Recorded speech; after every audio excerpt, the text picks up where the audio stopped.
Welcome back to KMOT First News at 6. I'm John Jacklin. They're one of the most abundant fish species in the world, and they swim in catchable numbers in a lot of lakes in our state. That's what Johnny Campbell is talking about in this week's Pros Pointer. Question for you. What's the most popular game fish in North America? Well, the answer is not the walleye like many of us think it should be. It's a largemouth bass.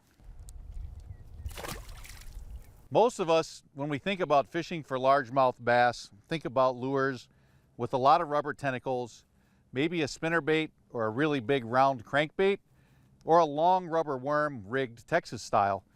But don't panic if you don't have any of those lures. Your walleye baits, crankbaits, and swim baits will work just fine.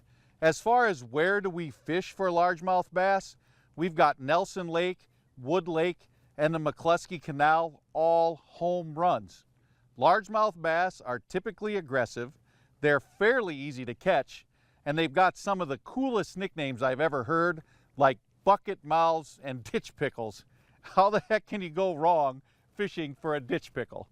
I'm Johnny Campbell, and that's this week's Pros Pointer. That's a good question. Next week, Johnny has a good tip on trying to maximize a, quote, bird's nest while using a bait casting reel. That's all we have in sports. We'll be right back.